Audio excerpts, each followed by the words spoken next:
Subscribe कीजिए हमारे educational channel को और बेल आइकन दबाइए सबसे पहले वीडियो पाने के लिए।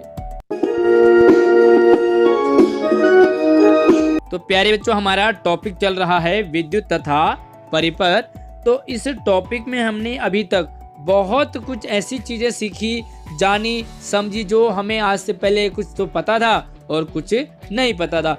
आज की वर्कशीट में हम और नई जानकारी इससे विद्युत के बारे में तथा परिपथ के बारे में जानकारी लेंगे, समझेंगे नई नई चीज़ों के बारे में। तो पूरी वीडियो को ध्यान से जरूर देखिए। स्वागत है आप सभी का आशीष सर के साथ हमारी ऑनलाइन क्लास में।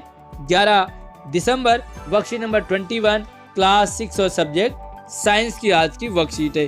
पूरी वीडियो ध्यान से जरूर समझें, है ना, क्योंकि साइंस में आपको समझना बहुत ज़्यादा जरूरी हो जाता है, तभी हम किसी फैक्ट को समझ सकते हैं। तो आगे बढ़ने से पहले वीडियो को जरूर लाइक कीजिए और अपना टारगेट आपने कंप्लीट करना है। तो चलिए वर्कशीट को समझने से पहले हम एक पिक्चर देख लेते हैं, है ना। तो आपने इसे करके भी देखना अपने घर में, यानी कि एक सेल आपके घर में होता ही होता है। एक आपने क्या करना है, तार लेनी है। तो ये क्या है, तार है, और तार को आप स्विच में से भी ले सकते हैं और इससे डायरेक्ट भी ले सकते हैं यहाँ, और उसके बाद इधर से यहाँ। तो जो ये यहाँ से यानी कि सेल, तार, स्विच और आपका क्या, बल्ब, ये आपका एक तरह से परिपथ कहलाता है। और आपने ये देखा कि जो बिजली है यहाँ की सेल में एक तरफ माइनस होता है, एक तरफ प्लस होता है ना। तो इसका जो रास्ता है वो क्या है, यानी कि करंट कैसे जाएगा, जो विद्युत कैसे जाएगा, इलेक्ट्रिसिटी, वो यहाँ से इधर स्विच में, स्विच से ऑन ऑफ होकर के आगे, और ये बल्ब में होते हुए फिर से यहाँ, यानी कि ये किसी तरह से ये चलता रहता है, ये रुकता नहीं है ना। रुकेगा कब, जब आप यहाँ से तार को हटा दोगे या स्विच को ऑफ कर दोगे तो ये कनेक्शन रुक जाता है। तो चलिए अब हम वर्कशीट को समझते हैं कि इसमें क्या कहा गया है। तो सबसे पहली चीज है कि विद्युत धारा का अर्थ है विद्युत का प्रवाह। प्रवाह यानी कि जाना, धारा है ना, किस धारा में, विद्युत धारा का जो तार है उसमें से प्रवाह सेल के धनात्मक यानी कि पॉजिटिव प्लस की ओर से सिरे से और ऋणात्मक सिरे की तरफ चलता है। यानी कि प्लस से स्टार्ट होगा और ये आगे जाएगा और ये ऋणात्मक की तरफ चलेगा, है ना। तो चलो यहाँ पर फिर से पिक्चर को देख लेते हैं। ये देखिए, तो ये धनात्मक है, अब यहाँ से स्टार्ट किया इधर स्विच में से होके, और ये फिर से ऋणात्मक सिरे की तरफ वापस आता है। फिर से इसके अंदर से करंट जाएगा और फिर से ये इस तरह से सर्कल इसका चलता रहता है।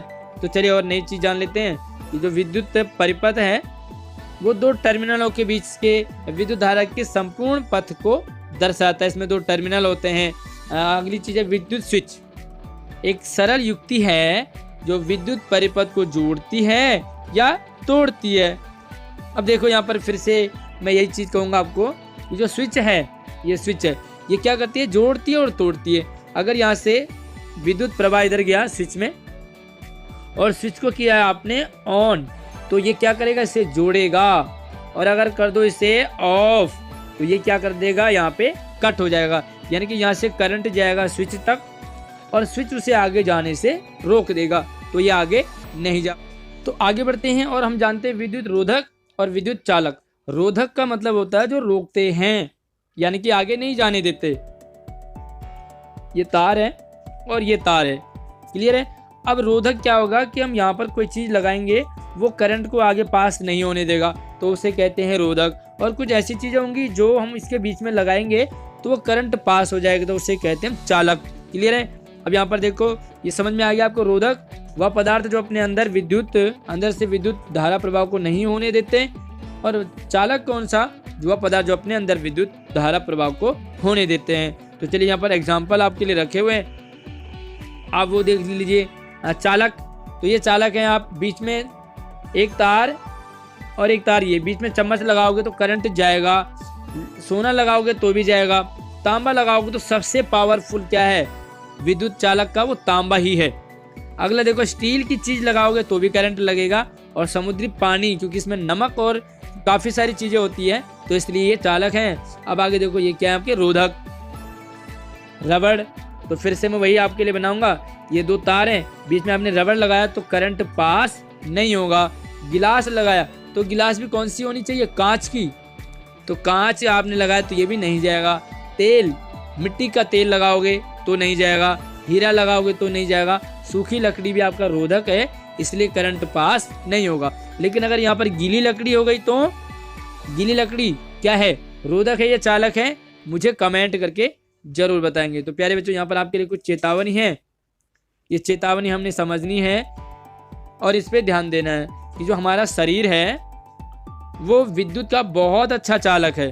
इसलिए हमने बिजली के उपकरणों को, विद्युत उपकरणों का प्रयोग करते समय सावधानी, और हम तो छोटे बच्चे हैं तो हमें विद्युत यानी कि लाइट की चीज़ों को छेड़ना ही नहीं है जिसमें कि इलेक्ट्रिसिटी है। तो चलिए इसके क्वेश्चन आंसर कर लेते हैं। पहला सवाल, निम्नलिखित वस्तुओं को रोधक और विद्युत चालक में आपने विभाजित करना है। तो 2 लाइन खींचेंगे, एक जगह लिखोगे विद्युत रोधक, दूसरे में लिखोगे विद्युत चालक। अब देखो पेन को कहाँ लिखोगे, रोधक में, कंघी रोधक, चाबी चालक, रबड़ रोधक, कील क्या है आपका, चालक है, चौक रोधक, सेफ्टी पिन चालक और नोटबुक रोधक है। तो क्लियर हो गया। देखो इनमें से पेन, कंघी, रबड़, चौक और नोटबुक ये सारे आपके रोधक हो गए, और कील, चाबी, सेफ्टी पिन आपकी क्या हो गए, चालक हो गए। क्लियर है। चलिए दूसरा सवाल, विद्युत चालक नंगी तार छूने से झटका लगता है। इस कथन के अनुसार क्या बता सकते हैं कि आपका शरीर या हमारा शरीर विद्युत रोधक है या चालक है। तो क्या है हमारा शरीर, हम नंगी तार को टच करते तो करंट लगता है ना, तो करंट लगता है, इसका मतलब हम क्या हैं, विद्युत चालक हैं। अगर हम रोधक होते तो हमें करंट नहीं लगता। अच्छा देखो यहाँ पर अगर हम बैग लगाते हैं, बैग यानी कि थैला, तो थैला आपका वो रोधक होगा या चालक होगा, मुझे कमेंट में जरूर बताओगे। अब यहाँ पर एक कंडीशन आपको दे रखी है, ये देखो नीचे दिए गए, तीसरा सवाल है, नीचे दिए गए परिपथ में क्या बल्ब जलेगा, क्यों जलेगा और क्यों नहीं जलेगा। तो देखो यहाँ पर हो क्या रहा है, यहाँ से लाइट जा रही है, तो इसमें आपको क्या दिख रहा है, एक बैटरी है, एक बल्ब है, और ये आपकी क्या है, वायर है। तो ये यहाँ से करंट इधर, यहाँ से इधर। अब देखो यहाँ पर बीच में आपको क्या दिख रहा है, गैप दिख रहा है, गैप है ना, यानी कि यहाँ से जो वायर है यहाँ तक गई और यहाँ से यहाँ तक गई, यानी कि इसने एक दूसरे को छुआ नहीं है। तो जब तक ये तार यहाँ टच नहीं होगी तब तक करंट आगे नहीं जाएगा। तो आप ले लिखोगे कि विद्युत का जो परिपथ है वो पूर्ण नहीं है, यानी कि उसमें कहीं ना कहीं अवरोध उत्पन्न हो रहा है, यानी कि कट है बीच में, तो यहाँ पर विद्युत का प्रभाव नहीं होगा। वीडियो को लाइक कीजिए, अपने दोस्तों को जरूर शेयर कीजिए। कोई डाउट हो तो मुझे कमेंट कर सकते हैं। अगली वीडियो में मिलते हैं, तब तक आप अपना ख्याल रखिए।